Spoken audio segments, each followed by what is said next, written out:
আমার সপ্তম শ্রেণীর প্রিয় শিক্ষার্থীরা, আশা করি সবাই ভালো আছো, সুস্থ আছো। আজ আমরা সপ্তম শ্রেণী গণিত 2.1-এর একটি গুরুত্বপূর্ণ টপিক আলোচনা করব। টপিকটা হচ্ছে সমানুপাত। তো এই টপিকটা বুঝতে হলে আমাদেরকে এখানে সমানুপাতের কিছু গুরুত্বপূর্ণ তথ্য আছে, এই তথ্যগুলো আমাদেরকে জানতে হবে। তো তোমরা ভিডিওটা একটু মনোযোগ সহকারে দেখবে। আশা করি তোমাদেরকে আজকে আমি এই টপিকটা মোটামুটি বোঝানোর চেষ্টা করব। সমানুপাতের যে গুরুত্বপূর্ণ তথ্যগুলো হচ্ছে, প্রথম যেটা, দুটি সমজাতীয় অনুপাত থাকতে হবে, দুটি অনুপাত থাকতে হবে এবং সমজাতীয়। ধরে নিলাম আমি এখানে একটা অনুপাত লিখলাম, 5 জন ছাত্র অনুপাত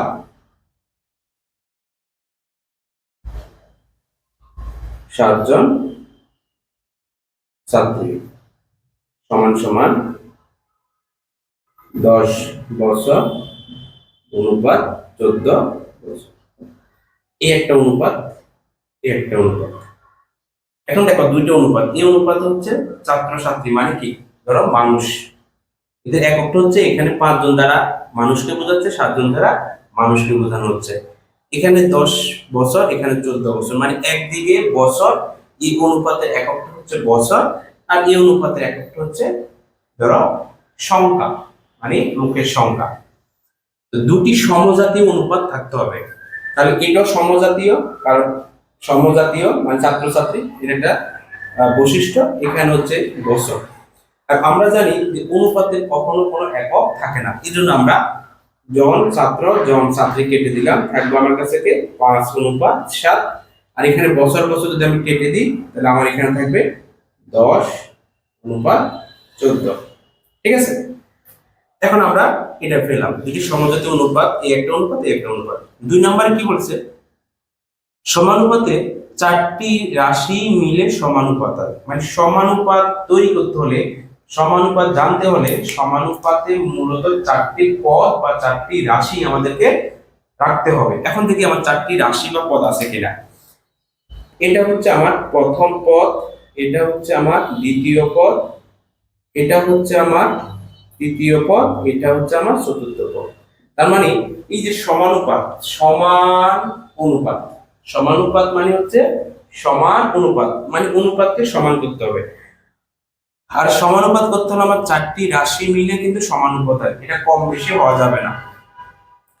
3 নম্বর বলছে যে 4টি রাশি সমজাতীয় হওয়ার দরকার নেই। 4টা রাশি সমজাতীয় হওয়ার দরকার নেই, মানে টোটাল 4টা একই রকম হওয়ার দরকার নেই। মানে এটা ছাত্র, এটা ছাত্রী, এটা ছাত্র, এটা ছাত্রী, 4টা একই রকম হওয়ার দরকার নেই, কিন্তু দুটি করে সমজাতীয় হতে হবে। দেখো এখানে এই 2 মিলি একরকম সমজাতীয়, এখানে এই 2টা মিলি সমজাতীয়। সমজাতীয় মানে তাদের একক সেম। ঠিক আছে, 4 নাম্বার বলছে প্রথম ও চতুর্থ রাশিকে বলে প্রান্তীয় রাশি। এই যে প্রথম এবং এই চতুর্থ, এই দুটাকে বলা হয় প্রান্তীয়, এই দুটাকে বলা হয় প্রান্তীয় রাশি। এখন প্রান্তীয় রাশি কেন বলবো? প্রান্ত, প্রান্ত মানে হচ্ছে শেষ। যদি আমি এখান থেকে শুরু করি, তাহলে এখান থেকে শুরু করলে এটা হচ্ছে আমার শেষ। যদি আমি এদিক থেকে চিন্তা করি, তাহলে আমার এটা হচ্ছে শেষ। এই জন্য প্রথম এবং এই শেষের, এই দুটাকে বলবো আমরা প্রান্তীয় রাশি। তারপরে বলছে তাহলে প্রথম ও চতুর্থ রাশিকে বলবো আমরা প্রান্তীয় রাশি, আর এখানে বলবো দ্বিতীয় ও তৃতীয় রাশিকে বলবো মধ্য রাশি। এই যে এখানে মাঝামাঝি আছে দ্বিতীয়, মাঝামাঝি আছে তৃতীয়, এই দুজনকে আমরা বলবো মাঝখানের পদ, এই জন্য আমরা এদেরকে বলবো মধ্য রাশি বা মধ্য পদ। ঠিক আছে, সমানুপাতে সমান চিহ্নের পরিবর্তে এই চিহ্ন ব্যবহার করতে হবে, এই সমানুপাত চিহ্নটা ব্যবহার করতে হবে।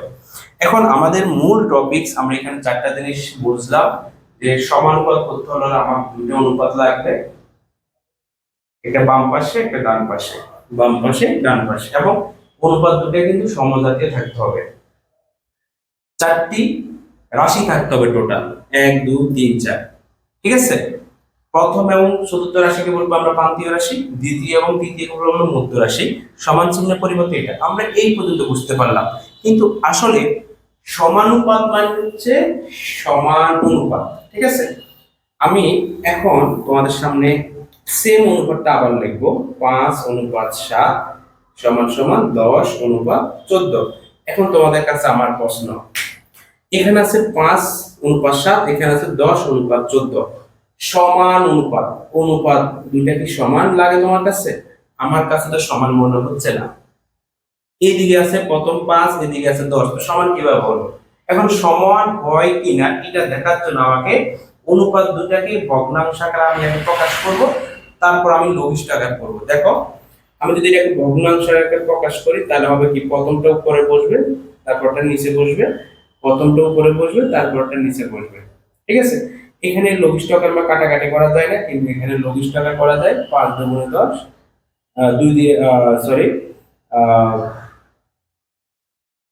5 দিয়ে 2 দিয়ে কাটলে 5, 2 দিয়ে কাটলে 7। ঠিক আছে? আর কিন্তু কাটাকাটি করা যায় না।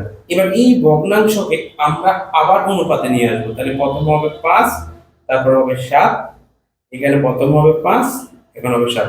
দেখো এখানে কিন্তু সমান দেখা যাচ্ছে না, কিন্তু কাটাকাটি করার পরে দেখছো এখানে কিন্তু সমান দেখা যাচ্ছে। এখানে এটাও সমান, এখানে এটাও সমান, তার মানে এই দুইটা অনুপাত হচ্ছে সমানুপাত। ক্লিয়ার? এই সমানুপাতটা বের করতে হবে আমাকে কাটাকাটি করে। ঠিক আছে? তাহলে আমরা সমানুপাত বুঝতে পারলাম। সমানুপাত বাম পাশ এবং ডান পাশ দুইটা অনুপাতে মান সমান, কিন্তু তাকে আমরা বলবো সমান অনুপাত। যদি আমরা আরেকটা জিনিস খেয়াল করি, 2:3, যদি বলি 8:12, এটা কি আমরা সমানুপাত বলতে পারি? অবশ্যই পারবো, কারণ আমরা যদি এখানে কাটাকাটি করি 8 এবং 12 যদি আমরা কাটাকাটি 4 দিয়ে কাটলে 2, 4 দিয়ে কাটলে 3। ঠিক আছে? দেখো প্রথম 2, শেষে 3, একই রকম হয়ে গেছে। এই জন্য আমরা এই অনুপাতটাকে আমরা কি লিখবো? সমান অনুপাত। যখন উভয় পক্ষ যখন সমান হয়ে যাবে, উভয় পক্ষ যখন সমান হয়ে যাবে, তখন আমরা মাঝখানে সমান চিহ্ন না দিয়ে সমানুপাত চিহ্ন দিব। তার মানে এই অনুপাত দুটা কি, এই অনুপাত দুটা সমান বলে, উভয় সমান বলে আমরা এই দুটা অনুপাতকে সমানুপাত বলতে পারবো। কিভাবে? কাটাকাটি করে আমি দেখলাম যে সমান, এই জন্য এদের মাঝখানে আমি সমান চিহ্ন না দিয়ে সমানুপাত চিহ্ন দেব। ঠিক আছে? এখন আমি সংখ্যাটা একটু দেখি তো আমার যে আলোচনার সাথে আমার সংখ্যাটা মিলে কিনা। সমানুপাত হতে হলে আমার 4টি রাশি লাগবে। মূল কথা দেখি, 4টি রাশি। ঠিক আছে? 2:5, 4:10 দিলাম 4টি রাশি। 4টি রাশি প্রথম ও দ্বিতীয় রাশির অনুপাত। প্রথম ও দ্বিতীয় রাশির অনুপাত, এটা হচ্ছে প্রথম ও দ্বিতীয় রাশি অনুপাত। এটা হচ্ছে প্রথম রাশি, এটা হচ্ছে দ্বিতীয় রাশি, এই একটা অনুপাত। এবং তৃতীয় চতুর্থ রাশির অনুপাত। তৃতীয় ও চতুর্থ রাশি কি অনুপাত? পরস্পর সমান হলে। দেখি তো পরস্পর সমান হয় কিনা। 2:5, কাটাকাটি করলে 2 দ্বারা কাটলে 2, 2 দ্বারা কাটলে 5, সমান হলো। হ্যাঁ, পরস্পর সমান হলে রাশি 4টি একটি সমানুপাত তৈরি করে। এই পুরা 4টা রাশি একটা সমানুপাত তৈরি করে ফেলবো। মানে এই 4টা মিলে কিন্তু সমানুপাত, এখান থেকে কাউকে বাদ দেওয়া যাবে না। সমানুপাতের প্রত্যেক রাশিকে সমানুপাতে বলে। সমানুপাতের এখানে প্রত্যেকটা রাশি তুমি কাউকে এখানে অবহেলা করতে পারবে না। 4টা রাশিকে সমানুপাত বলে। এখানে সমানুপাতের প্রত্যেক রাশি বা 4টি রাশি, প্রত্যেক বা 4টি রাশিকে সমানুপাত বলে। এখানে 3টি, 2টি, 5টি বলা যাবে না। টোটাল কথা সমানুপাতটা হচ্ছে 4টা রাশির সমন্বয়ে উভয় দিকে সমান হতে হবে। ঠিক আছে? এখন এই সমানুপাতে আমরা এখন আরেকটা কাজ করব। এটা আমার বেসিক আলোচনা শেষ। এখানে একটা সূত্র আছে, আমি তোমাদের সামনে একটা সূত্র নিয়ে আসব। এটার নাম হচ্ছে কি, এটার নাম হচ্ছে প্রথম রাশি, এটার নাম হচ্ছে কি দ্বিতীয় রাশি। আমাদের অনুপাত একটি ভগ্নাংশ, এই জন্য আমরা এটাকে ভগ্নাংশ আকারে লিখলাম।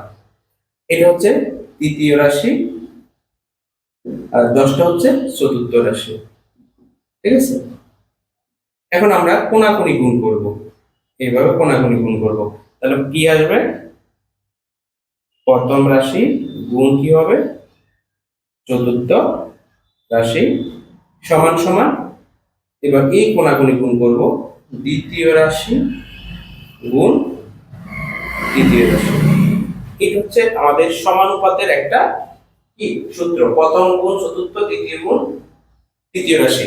মানে প্রথম রাশি এবং চতুর্থ রাশি গুণ করলে যা হবে, দ্বিতীয় রাশি এবং তৃতীয় রাশি গুণ করলে সেম হবে। দেখি একটু আমরা, এখানে প্রথম রাশি কত, এখানে প্রথম রাশি হচ্ছে 2 গুণ চতুর্থ রাশি কত 10, এখানে দ্বিতীয় রাশি কত 5, এখানে তৃতীয় রাশি কত 4, গুণ করো 10 দুগুণে 20, 4 5 20। ঠিক আছে, আশা করি তোমরা সবাই এই সমানুপাতটা বুঝতে পারছো। আমি আর 1 মিনিট লাস্ট ফিনিশিং দেব। সমানুপাত সমানুপাত, উভয় দিকে দুটো অনুপাত থাকবে, কাটাকাটি করি, উভয় দিক সমান হলে তার নাম হচ্ছে সমানুপাত। এখানে 4টা রাশি মিলে হচ্ছে সমানুপাত। 4টা রাশি থাকতে হবে। কিভাবে? প্রথম রাশি, দ্বিতীয় রাশি, তৃতীয় রাশি, চতুর্থ রাশি। ঠিক আছে, 4টা রাশি একই রকম না হলে চলবে, কিন্তু এই দুটো একই জাতীয় হতে হবে, এই দুটো একই জাতীয় হবে।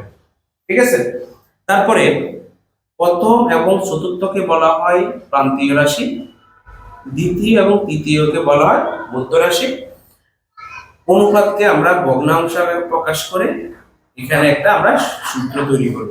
ঠিক আছে, তো আশা করি তোমরা সমানুপাতটা বুঝতে পেরেছো। ভিডিওটা বারবার দেখবে, আশা করি আরো ক্লিয়ার হয়ে যাবে। ধন্যবাদ সবাইকে।